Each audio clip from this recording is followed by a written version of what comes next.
Mesdames et messieurs, bonjour et bienvenue à ce nouveau numéro de votre émission Les Congolais s'expriment. Ça toujours été un immense plaisir pour moi, votre humble serviteur, William Timo, combattant de la liberté, de savoir nombreux, brancher, scotcher sur les antennes de votre chaîne pour suivre l'intégralité de votre émission Les Congolais s'expriment. Je vous pour vous aujourd'hui deux invités sur le bateau, dont M. Abdul Kalonda Karim, qui est analyste politique, et M. Josué Bolé. Et M. Josué Bolemba, qui est président du mouvement citoyen congolais Téléma, à qui je dis bonjour. Bonjour, M. Josué. Bonjour, monsieur le journaliste. Qu'est-ce que je n'ai pas décidé de votre présentation? Non, je suis Josué Bolemba, président coordonnateur du mouvement citoyen congolais Téléma. Et je suis aussi analyste politique. Je œuvre dans le cadre de la jeunesse et voilà, c'est un peu. Vous êtes membre d'un parti politique ou non, je ne suis pas membre d'un parti politique, mais il y a aussi des partis politiques tels que le PPRD, tels que le MSR, nous partageons les mêmes idées, je veux dire. Alors, M. Kalonda, bonjour. Bonjour. Qu'est-ce que je n'ai pas décidé de votre présentation? Ben, je pense que vous avez bien présenté mon nom, bien que vous n'avez pas, n'est-ce pas, mis ça sur l'ordre que j'ai toujours l'habitude de faire. Donc, je me nomme Kalonda Abdul Karim. Je me présente aujourd'hui sur votre plateau comme analyste politique, tout simplement. Et vous l'avez bien fait. Alors, je commence avec M. Josué Bolemba. Alors, M. Josué Bolemba, d'abord, qu'est-ce que vous poussez à faire la politique? Bon, je me suis dit, d'abord, j'aimerais que vous connaissiez très bien mon nom, je m'appelle Josué Bolemba. Je me suis dit que notre pays avait besoin de la crème, de l'intelligence au service de la nation, de la matière grise. Je me suis dit que je peux le faire. Ce que je fais déjà dans ma vie, que je peux donner. Vous êtes parmi ceux qui pensent qu'il n'y a pas des intellos, enfin, en politique. Je n'ai pas dit qu'il n'y a pas des intellos, il y en a beaucoup, mais peut-être qu'ils ne mettent pas leur intelligence au service de la nation. Qu'est-ce que pour? Il y a beaucoup des exemples, on a vu le sujet, on va en parler. On ne pourra pas en parler ici directement comme ça, on peut entamer. La population congolaise reçue. Oui, il y en a un peu précis. Il y en a beaucoup qui font la politique à cause de l'argent, que moi j'appelle des patriotes. Et tout le monde le sait, et voilà. C'est ça, nous ne faisons pas la politique pour l'argent, nous faisons la politique pour le bien-être de la population, la bonne politique que nous sommes en train de faire, que nous amenons aujourd'hui sur la scène politique. Alors, monsieur Abdul Kalonda, la même question.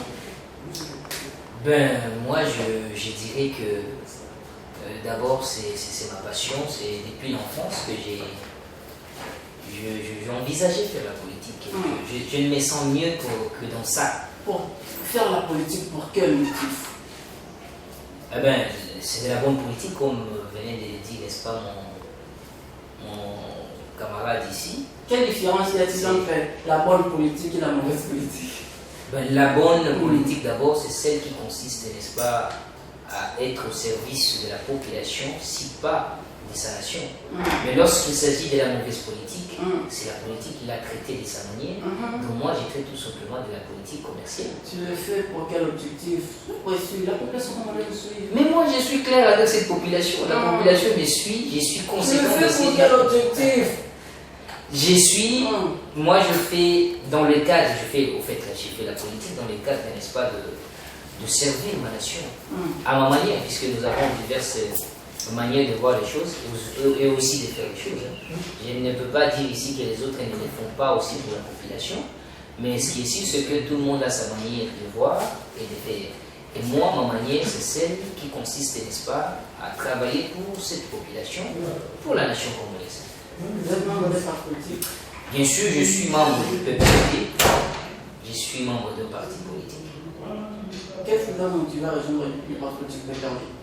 C'était par mes propres convictions. Je pense que c'est un parti des nationalistes. Son leader, qui est mon leader légitime, Joseph Kabila Kabange, il est l'incarnation vivante, n'est-ce pas, du nationalisme dans ce pays. Et c'est dans ces cadres-là que je me suis, n'est-ce pas, senti dans l'obligation de me retrouver parmi eux. Et donc au PPRD, là où se prône, n'est-ce pas, le nationalisme au vrai sens du mot. Et je suis convaincu que premier parti, n'est-ce pas, ce n'est pas le seul parti nationaliste dans ce pays. Voilà pourquoi je me trouve au PPR. Alors, M. Abdul Kalunda, quelle est votre analyse par rapport à l'avenir de la coalition SSCH? Vous êtes parmi ceux qui pensent que l'avenir de la coalition SSCH sont... Bon, je ne dirais pas l'avenir, moi je dirais plutôt de ce que nous constatons pour le moment. Ce qui est sûr, c'est que nous devons être honnêtes, nous sommes en crise dans la coalition, mais il se peut que cette crise-là soit terminée dans peu de temps. Si, et c'est la crise, c'est clair. Voir les décisions prises par, n'est-ce pas, le président de la République, qui ne va pas dans le sens, n'est-ce pas, d'apaiser les tensions dans la coalition. Et voir, n'est-ce pas, les contradictions que nous avons entre le membre, n'est-ce pas, de la famille politique du chef de l'État, mais aussi celle de notre leader Joseph Kabila. Il y a beaucoup de contradictions entre nous. Il y a eu des nominations qui ont violé, n'est-ce pas, la Constitution. Il y a eu n'est-ce pas, des insultes de part d'autres, surtout de la part, n'est-ce pas, de nos frères de l'UDPS qui se prennent chaque jour, matin, midi, soir, n'est-ce pas, nos autorités. Donc il y a beaucoup de problèmes, entre nous, mais j'ose croire qu'il y a encore la possibilité, n'est-ce pas, que la coalition avance encore de nouveau bien, si, et c'est le moment-ci, les dirigeants de part ou d'autre, n'est-ce pas, se mettent ensemble et essaient de trouver des solutions idoines, n'est-ce pas, pour résoudre ces problèmes que moi j'ai. Qu'est-ce que vous pouvez proposer aujourd'hui à M. Tshilombo et M. Joseph Kabila pour que la coalition puisse aller de l'avant? D'abord, nous devons être très clairs avec le président de la République. Il doit retirer ses nominations. Il faut être humble. Pour quel motif? Ça a violé la Constitution. Ça a violé quel article? Ben, il y en a plusieurs articles qui se disent. Personnellement, je ne peux pas marteler sur les questions des articles, puisque nous ne sommes pas ici obligés, n'est-ce pas, à nous focaliser sur les articles. Les articles sont connus. Donc, la plupart des Congolais les citent. Beaucoup de précisions concernant la du sujet. Ce qui est sûr, ce qui est des violations. Vous vous rappellerez qu'il y a eu des nominations ou bien dans l'armée, sans passer, n'est-ce pas, par le Conseil des ministres, avant qu'il y ait des nominations dans l'armée. Et vous savez que les ordonnances, n'est-ce pas, nommant ces grandes personnalités du pays, doivent être contresignées par, n'est-ce pas, par la signature du Premier ministre, qui est le chef du gouvernement, chose qui n'a pas été faite. Vous voyez qu'il y a eu certainement des manœuvres qui ont été faites par le chef de l'État, qui n'apaise pas les tensions, n'est-ce pas, dans tous les deux côtés. Et c'est là où se trouve notre problème, en fait. On a nommé des juges, n'est-ce pas, à la Cour constitutionnelle, sans le contestant, n'est-ce pas, du Premier ministre, qui est le chef du gouvernement. C'est tout ça qu'on appelle de violation constitutionnelle. Ça ne peut pas se faire dans un pays qui s'éveille réellement être un état de droit. Quel est l'article qui a été fait? Je ne sais pas si mon confrère ici pourrait, lorsqu'il aura la parole, me préciser sur l'article. Je pense oublier ça. Mais je pense clairement qu'il s'agit de 148, si je ne m'abuse, de la Constitution. Mais il va me préciser. Nous sommes là aussi pour ça. Alors, M. Josué Moulumba, quelle est votre analyse par rapport à l'avenir de la coalition SSCH? Vous êtes parmi ceux qui pensent que l'avenir de la coalition SSCH est son. Bon, avant tout, j'aimerais dire un truc ici, c'est que quand vous parlez de la coalition FCCH, j'ai l'impression que beaucoup de nos compatriotes parlent de cette coalition comme si c'était une aventure. Et pourtant, s'il vous plaît, monsieur le journaliste, laissez-moi continuer, sinon vous allez perturber mon ordre d'idée. Cette coalition, elle est l'incarnation de la volonté du peuple. Et la volonté du peuple. Il y a eu un parti, il y a eu une personne, une famille politique qui a la majorité présidentielle aujourd'hui, le cache, et il y a eu une autre famille politique qui est le FCC, qui a obtenu la majorité parlementaire. Donc, les deux familles, il y a deux personnes qui sont à la base des deux familles. La majorité parlementaire, le patron de la majorité parlementaire, c'est le président honoraire Joseph Kabila Kabange. Et le patron de la majorité présidentielle, c'est notre président, le chef de l'État, Félix-Antoine Tshisekedi Tshilombo. Quelle est la différence entre la majorité parlementaire et la majorité présidentielle?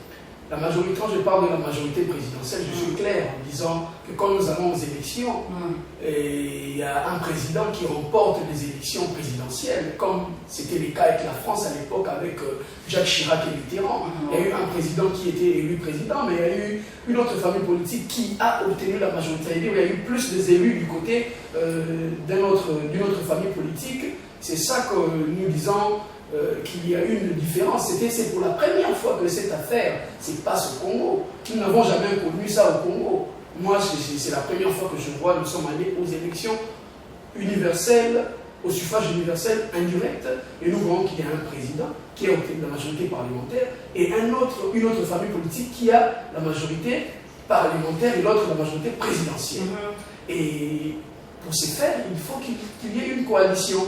Parce qu'une cohabitation, à l'époque, quand le président Tshisekedi était élu, le président a préféré aller en coalition avec son partenaire qui est aujourd'hui Joseph Kabila Kabange. Donc c'était ça, au fait, le problème.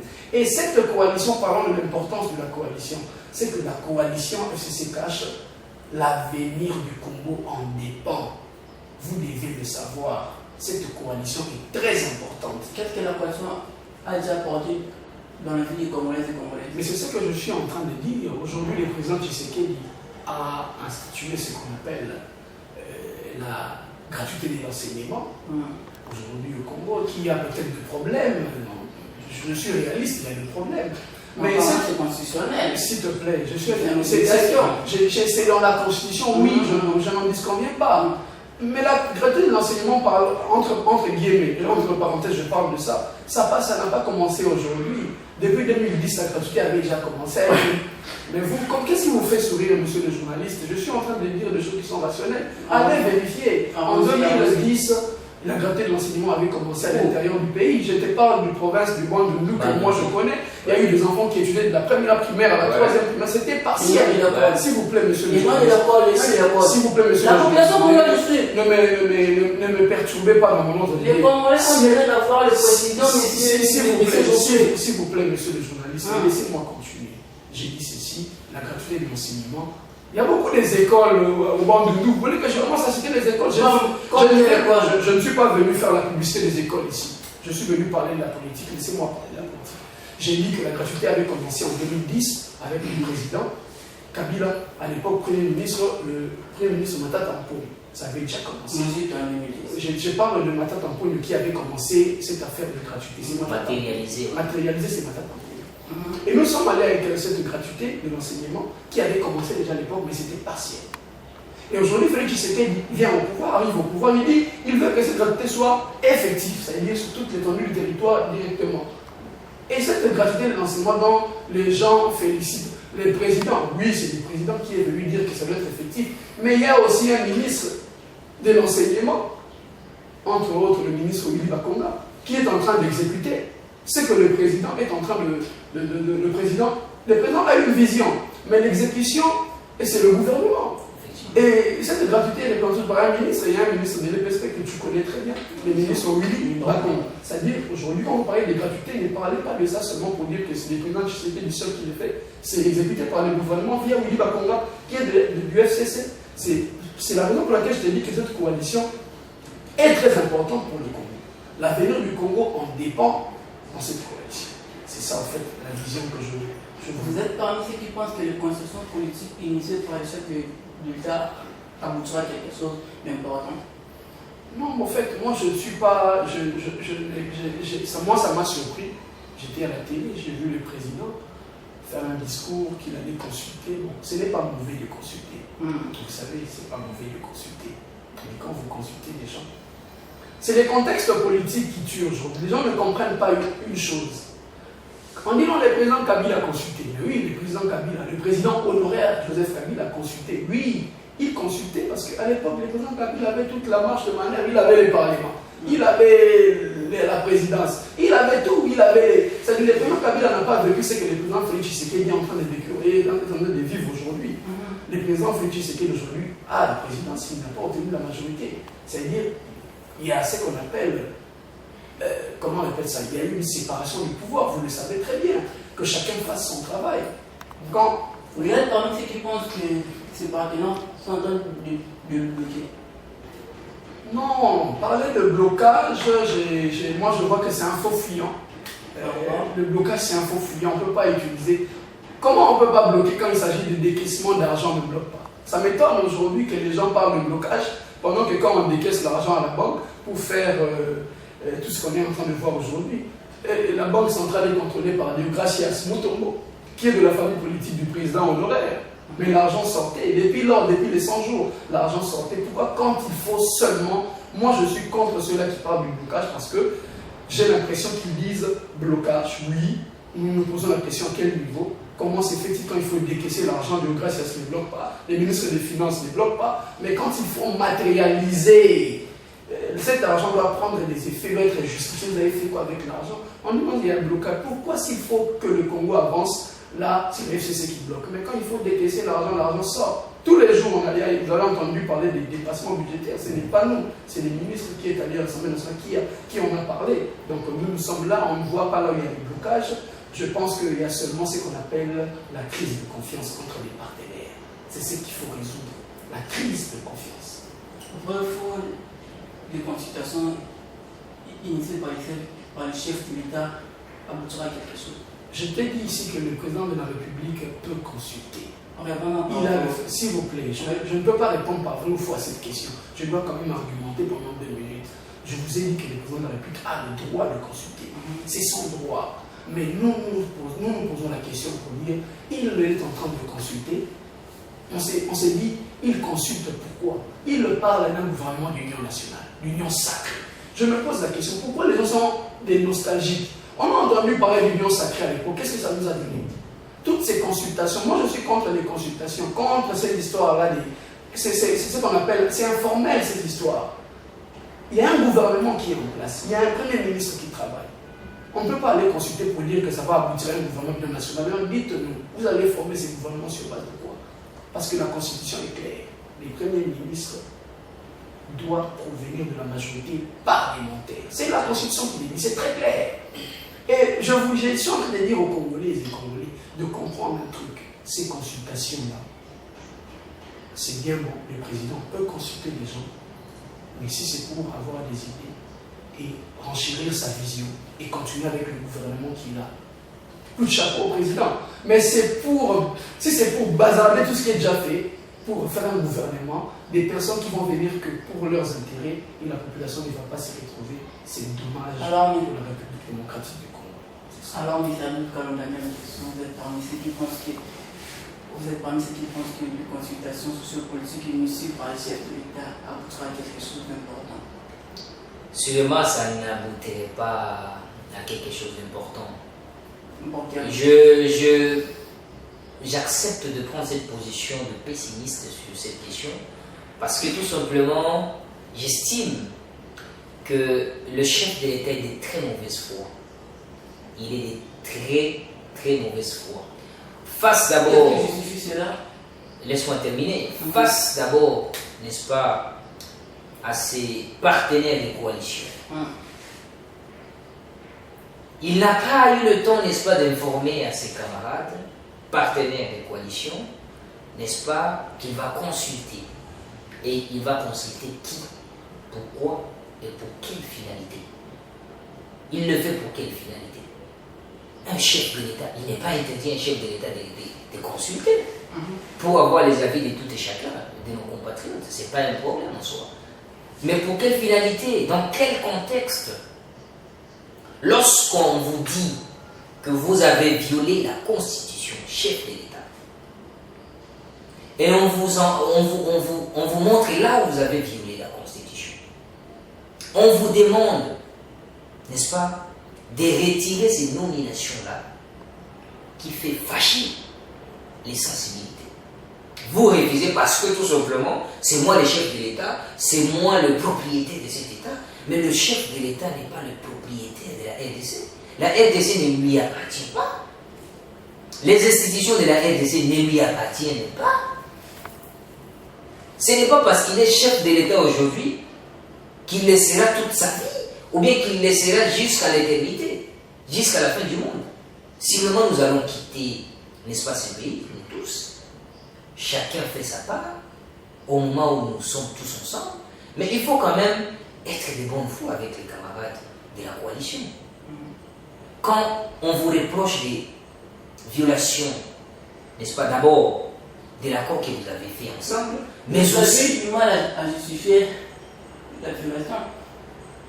Le problème, ce n'est pas avoir du mal à justifier la violation. Je ne sais pas ce que vous traitez mal dans ce que j'ai fait comme justification, puisque moi j'ai dit ici que le chef de l'État a nommé, n'est-ce pas, le militaire d'abord des généraux ici, mais aussi au niveau de la Cour constitutionnelle des juges, sans avoir consulté d'abord ses coalisés, ce qui est sûr, parce qu'il s'agit bien des grandes questions de la nation. Il n'a pas consulté ses confrères de la coalition, il n'a pas eu l'état, n'est-ce pas, d'avoir les contre-seins du Premier ministre. Ça ne peut pas se faire dans un État qui se veut réellement être l'État des droits. Ce n'est pas comme ça que ça se fait. Et lorsque, même si vous ne m'avez pas encore posé cette question sur la question, n'est-ce pas, du blocage, je me dis, des fois ça me fait rire. Lorsque j'entends nos frères de l'UDPS nous dire ici, n'est-ce pas, qu'il est béton. Fatih béton. Mais comment un béton peut être bloqué par les gens qui traitent des crétins? Ils nous traitent de tout. Hein. Ils disent que les FCC c'est rien. Kabila Poutou Aza mon pépé. Hein? Ce sont les termes qu'ils utilisent là. Mais lorsque vous dites que ces gens-là n'ont absolument aucun pouvoir sur vous, comment vous pouvez faire croire à la population que ces gens-là vous bloquent et ils ne sont rien? On vous bloque en quoi? C'est la question la plus primordiale à poser à ces gens-là. On les bloque par rapport à quoi? Lorsque le président de la République fait des voyages, n'est-ce pas, ces voyages qui coûtent cher, n'est-ce pas, à la nation, au pays, puisqu'il s'agit du président de la République. Et des voyages, permettez-moi les termes, qui n'apportent absolument rien, puisque depuis qu'il a commencé ses voyages, je ne vois rien de spécial dans ce pays. Depuis qu'il a commencé ses voyages, qu'est-ce que nous avons, ou bien nous voyons de palpable? Rien, absolument rien. Mais ça coûte cher au pays. Ça coûte très cher au pays. Et là, c'est qui bloque là? C'est nous, les FCC, ou soit c'est bien lui-même. Moi, je pense, et j'ai une très forte conviction, que le président de la République et sa famille politique sont eux-mêmes le blocage de leur propre vision. Par rapport à quoi? Mais par rapport à ce qu'ils font comme action. Il faut voir ce qu'ils font ici, dans ce pays. Dès lors que vous dites que vous êtes en coalition et vous vous permettez, n'est-ce pas, de prendre et de faire des déclarations très négatives, n'est-ce pas, sur les gens qui sont en coalition avec vous. Et vous vous attendez à quoi? Que ces gens-là vous applaudissent? Puisque nous sommes dans l'église, le pasteur a dit, nous disons Amen. Impossible. Lorsque moi, je vous vois déjà prendre des positions, n'est-ce pas, de me faire du mal, et moi je suis votre confrère de coalition, attends, je vais prendre le garde. Je vais me positionner aussi pour, n'est-ce pas, prendre la position de me défendre. C'est ce qui s'est fait. Et chaque fois que le chef de l'État, ça il faudrait que je le dise en face de la population congolaise, chaque fois que le chef de l'État prend une décision, ça doit faire fâcher. Chaque fois qu'il fait une déclaration, des fois je me demande s'il connaît les rôles qu'il joue, n'est-ce pas, du symbole de l'unité nationale. Un chef de l'État mérite aussi, ou bien doit se mettre dans la peau du symbole de l'unité nationale. Le Congo n'a pas besoin d'un chef de l'État qui sera là juste pour faire des déclarations politiques visant, n'est-ce pas, à mettre certains dans le mésentente et les autres, n'est-ce pas, dans la joie, je ne sais pas quelle joie, puisqu'il s'agit ici des gens qui se disent être les propriétaires du peuple congolais. sa famille politique, l'UDPS. Quand tu me parles, c'est au nom de tout le peuple, c'est au nom de tout le monde. Ils nous emballent tous, même moi qui n'ai même pas de leur vision, qui n'ai même pas de leur formation politique. D'ailleurs, ça ne m'a jamais intéressé. Mais ils m'emballent aussi dans leurs affaires. Et donc, comprenez bien tout simplement que le blocage de la vision du chef de l'État, c'est d'abord lui-même. C'est d'abord lui-même, le chef de l'État, mais aussi sa famille politique, les gens qui l'entourent. Il est entouré par, permettez les termes, par des gens, ça normaux. Comment ça? Normaux, puisque ce sont des gens qui ne les conseillent pas, qui ne donnent pas des bons conseils, n'est-ce pas, pour gérer ces pays. Ces pays n'ont pas besoin de créer des crises, en crise, pour que ça se développe.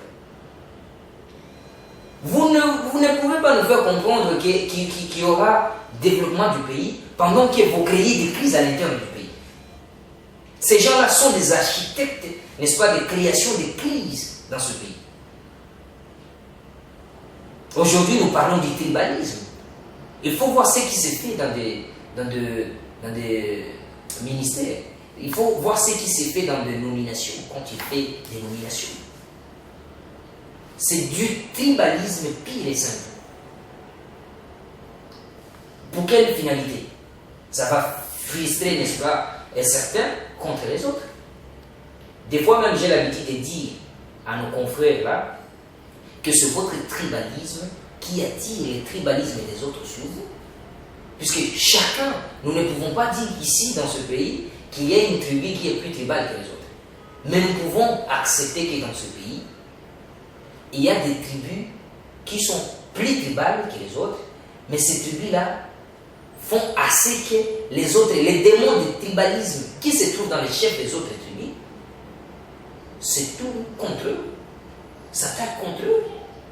Et ça devient un problème, disant qu'ils sont victimes. Comme quelle tribu?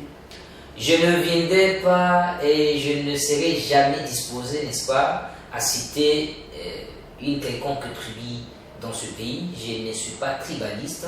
Si j'ai soulevé ces points, c'est tout simplement inconstant et j'ai voulu le faire, tout simplement, mais ce n'est pas pour citer une quelconque tribu.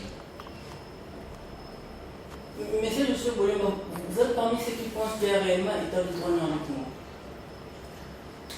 Bon, l'état de droit, c'est vaste. C'est un concept qui est très vaste. Et je suis... D'abord, c'est quoi l'état de droit? L'état de droit, c'est d'abord... Nous voyons d'abord l'État. Et quand on dit droit, ça veut dire l'État dans la primauté, c'est base au texte. L'état de droit, est caractérisé par la primauté des textes. Ce n'est pas seulement parler d'état de droit. Moi, j'écris de fois aux réseaux sociaux pour dire état de droit.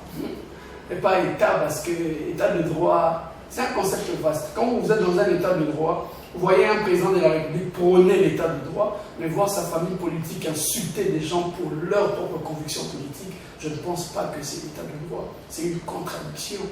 L'état de droit, c'est accepter qu'il y ait d'autres personnes aussi qui pensent autrement que vous. Accepter que les autres aient leur conviction politique à eux. C'est très important. Ce n'est pas la pensée unique, parce qu'aujourd'hui nous avons l'impression que nous sommes dans un état où on veut nous imposer la pensée unique. Je me rappelle à l'époque, j'ai vu des vidéos ce matin, quand on appelait même le président honoraire Kanam, ça fâchait. Vous avez vu les présidents honoraires rester... Même sa famille politique ne tapait pas les gens pour ça, ne menaçait pas. Mais vous avez évidemment entendu aux réseaux sociaux, Mama Tchalamouane a appelé par quelqu'un dont la connotation politique est connue, en train d'insulter Mama Tchalamouane à cause de ses convictions, à cause d'une chanson. Vous voyez que c'est très compliqué. Il n'y a pas d'état de droit au Congo, il n'y en a pas encore. C'est trop vaste. Il faut beaucoup travailler sur ça. Bien que les gens chantent état de droit, état, mais c'est très compliqué. Il faut beaucoup de travail. Il faut vraiment beaucoup de travail pour que le Congo atteigne les niveaux d'un état de droit. Mais c'est comme la même question. Il n'y a pas, catégoriquement, il n'y a pas d'état de droit dans ce pays. Il n'y a que de la confusion. Il y a des gens qui nous vendent des illusions. les gens qui prônent l'état des droits nous vendent des illusions, puisque eux-mêmes ne connaissent pas le droit.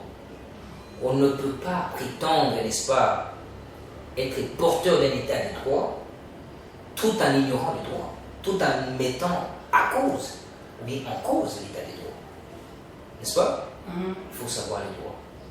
Le camarade ici venait de nous définir l'état des droits. Moi, je le dirais que c'est la soumission totale, en commençant par les dirigeants et les dirigés sur les lois de la République. Nous devons tous nous soumettre, n'est-ce pas, sur les lois de la République. Est-ce que le chef de l'État lui-même, porteur de ces concepts-là, dans sa vision, est-ce que lui-même respecte le droit? Quand il nomme les juges sans avoir les contre-seins du Premier ministre, c'est de l'État des droits ou bien c'est de la République bananière? Il n'y a pas question d'état de droit là-dessus. Lorsqu'il nomme des généraux sans avoir les contre-seins du Premier ministre, j'insiste là-dessus, c'est de l'état des droits? C'est pas de l'état des droits, c'est de la République bananière. Il n'y a pas d'état des droits dans ce pays. Sûrement pas avec Félix Tshilombo. Pas avec Tshilombo. Il n'y a pas d'état des droits. Je peux croire qu'à l'époque, il y avait au moins une figure d'état des droits. Puisque le président Joseph Kabila, c'est un homme respectueux des textes de la République. Et bien voilà, en quelques mots, j'ai réitéré d'ailleurs ma position qu'il n'y a pas d'état des droits dans ce pays. Pas avec ces régimes. Pas avec ces régimes. Toi, tu suis là. Je crois l'avoir déjà dit dans mes dires ici. Des nominations irrégulières, ça justifie. On n'a pas besoin d'aller de gauche à droite. C'est simple. Des nominations irrégulières qui ne se conforment pas aux lois de la République. Ce sont des éléments justificatifs des non-états des droits, tout simplement. Vous êtes parmi ceux qui pensent que la République démocratique du Congo risque d'être balkanisée d'ici 2025?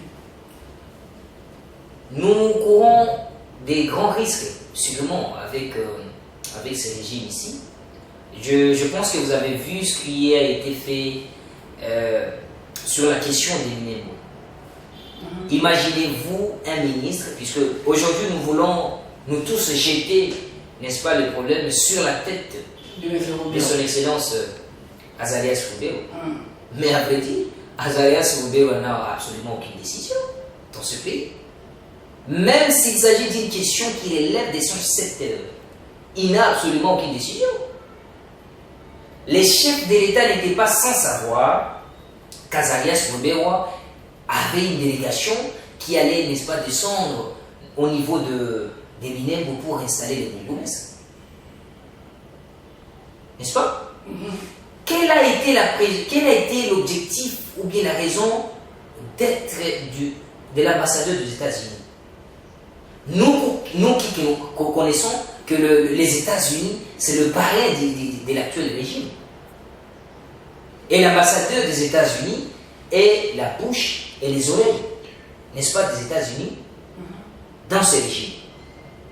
Qu'est-ce qu'il faisait à Minembwe? C'est ça, ce sont des questions qu'il faut poser. Apparemment, c'était un voyage dans le cadre privé, monsieur. C'est ça? C'était dans un cadre privé. Ben, c'est ça les langages politiques. Il faut savoir décoder cela. On n'a pas besoin d'avoir le Saint-Esprit pour comprendre que c'était du mensonge, tout simplement. C'était du mensonge, c'est ce qu'il disait là. Ça ne peut pas se faire. D'abord, il y a un ambassadeur. Qu'est-ce qu'il peut aller faire? Il y a des organisations, n'est-ce pas, censées faire ce qu'ils devraient faire au niveau de là. L'ambassadeur d'un pays étranger doit se retrouver dans la capitale. Et nous dans les provinces. A fortiori encore dans le fin fond de la province du Sud Kivu. Précisément là où on voulait installer un bourgmestre. Illégalement, il faut bien le préciser. Ce n'était pas parce que le chef de l'État n'était pas au courant. Le chef de l'État Tshilombo était au courant. D'ailleurs, j'ai une forte conviction que c'est lui-même l'initiateur de cette idée-là. J'ai une très forte conviction. Alors, monsieur Joshua Bolima, vous êtes parmi ceux qui pensent que la République démocratique du Congo est sur la voie de la balkanisation? Non, je suis pessimiste à cette question. Contrairement à votre frère Abdelkarim. Je ne crois pas que le Congo sera balkanisé. Mais ce qui est sûr, il y a eu des manœuvres. On a mis en place des manœuvres. Les décors étaient bien plantés pour aller dans ce sens. Mais je ne crois pas. Le Congo est restera un et indivisible. Il n'y aura pas de balkanisation. On ne va pas balkaniser le Congo. La question sur l'affaire Minembwe est en train de...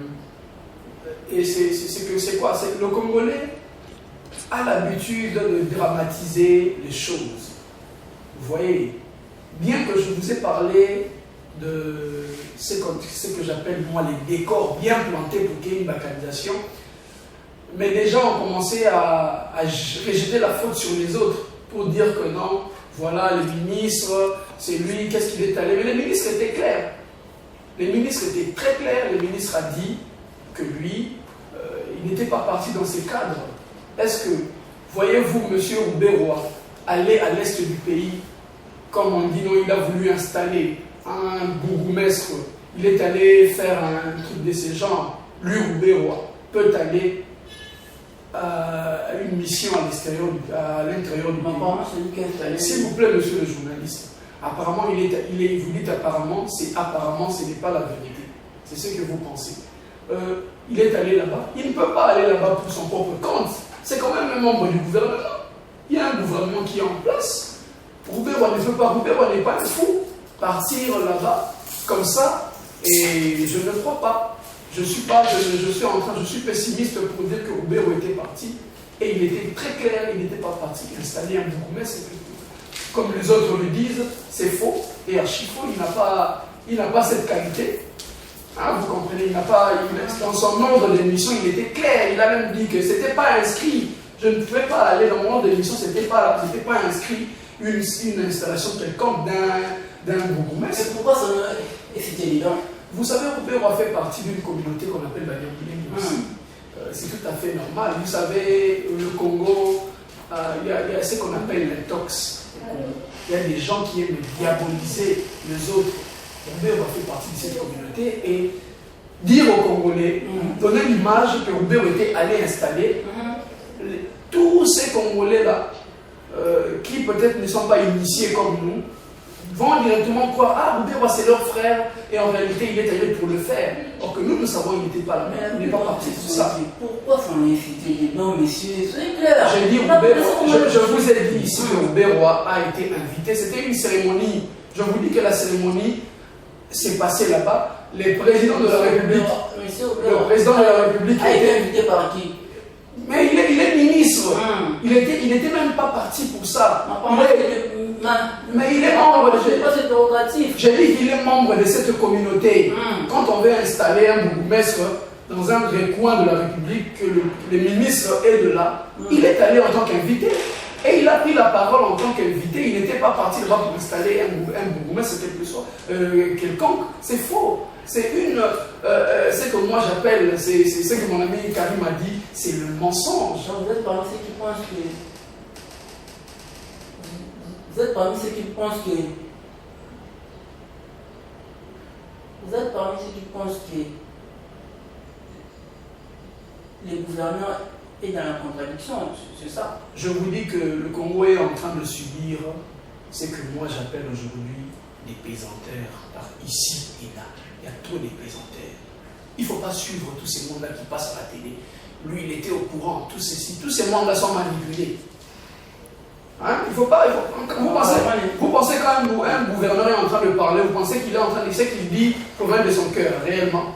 Il y a beaucoup de gens qui passent à la télé qui disent des choses qui par procuration.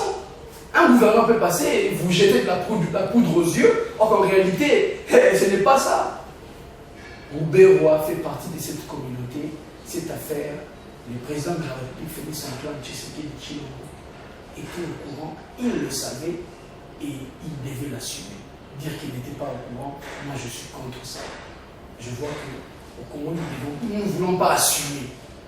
Quand c'est des fleurs, c'est le président Félix, le président. Mais quand ça ne va pas, il doit aussi assumer que c'est lui. Même pas le président Félix, c'est du béton. Béton. Moi, je ne suis même pas dans les bétons et tout ça. Je parle de lui, Félix Antoine Tshisekedi Tshilombo, chef de l'État. Il doit savoir que dans un État, quand vous dirigez un pays, quand ça ne va pas, c'est vous. Quand ça ne va pas, c'est vous. Il ne faut pas seulement vous attirer les actifs et laisser les passifs aux autres. C'est de la malhonnêteté. Bien sûr. C'est ça. Quand ça ne va pas, ça ne va pas. Il faut qu'on assume. Un président de la République ne peut pas tenir un discours du genre « je n'étais pas au courant ». Ça ne se fait pas. Dans un État, un président est toujours au courant. Les présidents ont des services appropriés. Le président ne peut pas passer à la télé et il y a des Congolais qui croient en ça. Le président dit il n'est pas au courant. Et les gens croient qu'il n'est pas au courant. Non, il était au courant. Il le savait. Mais sauf que quand ça a connu une tournure, vous voyez, quand vous avez planifié un truc et à la fin de compte, ça capote. Vous avez dit non, moi je n'étais pas, je ne savais pas. Non, il faut assumer. Fachi béton quand ça ne va pas. Fachi béton quand ça va. Ça va vous attirer les actifs et laisser les passifs aux autres. Je suis contre ça. Les présidents doivent s'assumer de foi. Quand il y a des choses où il est impliqué, il doit dire la vérité aux Congolais. Les Congolais ont besoin de la vérité. Il est pas sur l'affaire du même. Il n'est pas censé un politicien. Ne vous en faites pas. Félix Tshisekedi, c'est un politicien. Il n'est pas sain. Tout ce qu'il est en train de dire, tout ce qu'il fait. Le Congolais, ceux-là, moi j'ai dit initiés, ceux-là qui ne voient pas, nous voyons, nous connaissons. Quand le président parle, qu'est-ce qu'il veut dire en réalité en disant ça? J'ai compris qu'il y a j'ai compris que beaucoup de partis politiques, beaucoup de politiciens font la politique de haute toi pour que je m'y mette, comme le dit souvent mon mentor, M. Crispin Kamouza, assistant. Il le dit à tout moment, la politique de haute toi pour que je m'y mette. Ce n'est pas bon. Il faut s'assumer. Il ne faut pas dire non, c'est moi. Quand ça va, c'est moi. On me montre la télé, on me glorifie, je suis au ciel, c'est moi, patati patata. Mais quand ça ne va pas, il faut aussi dire que c'est moi. À l'époque du président Honoré Joseph Kabila Kabange, il y a eu des gens. Même quand Roussier décide de Kabila tuer aussi, je me pose la question par quelle magie. Mais aujourd'hui, il y a eu des gens de bout du Diacon qui sont décédés. Et on n'a pas indexé le chef de l'État actuel. On a dit là, la police a fait son travail. Là, aujourd'hui, la police est professionnelle. Quand la police est allée piller la maison de Mondassel, quand la police est allée taper, tabasser même sa femme, c'est passé à la télé, nous avons vu ça. Mais on n'a pas dit que c'était le président. S'il vous plaît, on n'a pas dit que c'était le président Félix Antoine Tshisekedi. On a dit que la police a fait son travail. Aujourd'hui, la police est professionnelle, mais à l'époque, la police ne faisait pas bien son travail. La même police, avec les mêmes dirigeants. Il faut s'assumer dans la vie. Le président de la République, c'est lui le chef de l'État. Quand le pays est malade, on l'indexe avant tout. Quand ça va, c'est lui. Il ne doit pas toujours vouloir que quand ça va, fachi béton. Oui, quand ça ne va pas, fachi béton aussi. C'est ça. Alors, vous êtes parmi ceux qui pensent que le bureau de l'Assemblée nationale peut être démissionnaire. En quoi et pourquoi le bureau de l'Assemblée nationale pourrait se retrouver dans cette posture? Puisque il y a une plainte contre la présidente de l'Assemblée nationale. Ce n'est pas une plainte contre la présidente, contre la personne, mais plutôt son bureau. Contre le bureau. Et une plainte non fondée, à ma connaissance. C'est non fondé parce que tout simplement, la question, n'est-ce pas, qu'on donne, ou bien le fondement qu'on donne, n'est-ce pas, à cette accusation, c'est qu'il y a eu des rapports qui n'ont pas été faits à temps, n'est-ce pas? Mais le bureau de l'Assemblée nationale a prouvé déjà le contraire, n'est-ce pas, au Conseil d'État, mais je n'arrive pas à comprendre pourquoi le Conseil d'État insiste sur la question. Bien que je me pose cette question, mais quand même j'ai encore une autre réponse là-dedans. Je crois fortement qu'il s'agit tout simplement des officines de l'UNEPES. Vous êtes parmi ceux qui pensent qu'il y a eu une maintenant derrière la plainte de M. Pouel. Sûrement. Le mémoire ne manque pas avec nos camarades de l'UDPS. Nous savons ce qui s'est fait chez eux. et soutenu par le parrain des États-Unis d'Amérique. N'est-ce pas? Nous voyons ce qui fait leur ambassadeur ici. Nous connaissons ce qui se fait dans ce pays. L'ambassadeur Babylone. C'est lui qui joue maintenant le rôle du directeur de cabinet. Oh. Il faut le savoir, bien que ce n'est pas officiel. Bien que ce n'est pas officiel, c'est bien ce monsieur-là qui joue avec notre pays de cette manière. Et nous, Congolais déterminés, n'est-ce pas, à mettre hors d'état de nuire les impérialistes sur notre territoire, nous ne l'accepterons jamais. C'est leur temps. Mais qu'ils sachent une chose, que le combat n'est pas encore à la fin. D'ailleurs, vous venez encore d'ouvrir un autre combat. Monsieur, je suis même question. Vous êtes parmi ceux qui pensent que le bureau de l'Assemblée nationale doit être démissionné. C'est une belle question, merci pour cette question. Je voulais dire un truc concernant, d'abord, je voulais donner l'article, quand nous avons parlé de la majorité parlementaire, je n'ai pas donné l'article. L'article, c'était l'article 78. Qui fait quoi? Qui dit que le président nomme le Premier ministre au sein de la majorité parlementaire. Et le président doit en tenir compte. Consultation, oui. Alors, c'est pas là, puisque nous sommes arrivés à la fin de notre émission, quel est votre nom de la fin? Ben, ce que nous devons dire, c'est que notre pays est en crise. J'ai une forte conviction que la crise a été créée par les chefs de l'État actuel, que j'estime ne pas être capable, n'est-ce pas, à jouer son rôle du symbole de l'unité nationale. Les chefs de l'État devraient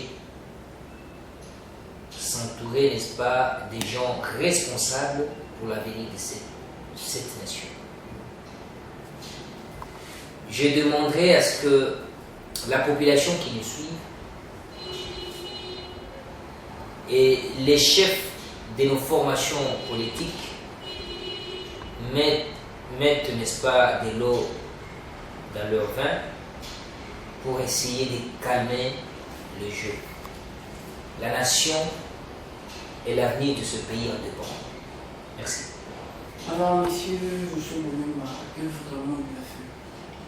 Oui, je dirais seulement, comme l'a dit notre ami Kalonda, que le pays est en crise et que cette crise ne fasse pas en sorte que nous puissions baisser les bras, dire que comme nous sommes en crise et c'est fini, on ne peut pas résoudre cette crise. La crise peut être résolue, mais il faut la volonté de tout un chacun, de tous les bords politiques, que ce soit du côté du CACH, que ce soit du côté du FCC, la société civile, tout le monde doit s'y mettre pour que cette coalition continue de marcher. Et il faut écarter les extrémistes, parce qu'il y a trop des extrémistes de tous bords, que ce soit du côté du FCC, que ce soit du côté du CACH. Il y a des prôneurs du chaos, les amoureux du chaos, ceux-là qui aiment bien que le chaos s'installe pour qu'ils puissent en profiter. Mais je suis sûr et certain que le Congo a des enfants, a ses propres fils et filles qui vont s'asseoir et régler ses problèmes avec beaucoup de sagesse. Merci, monsieur le journaliste. Tout est bien, tout finit bien, mesdames et messieurs. Je suis là que nous sommes arrivés à la fin de votre émission, les Congolais s'expriment. Qui est resté pour vous aujourd'hui, M. Abdou Kalonda Karim, qui est un analyste politique indépendant, et M. Josué Boulema, qui est président du mouvement citoyen congolais Keluma. Avec qui nous avons parlé des différents sujets d'actualité. Quant à moi, votre humble serviteur, bref, que vous combattez la liberté, je dis au revoir. On se retrouve prochainement dans un autre numéro de votre émission, le Congolais s'exprime. Surtout, n'oubliez pas de vous abonner massivement à notre chaîne YouTube, Jeune de Télévision. Bye.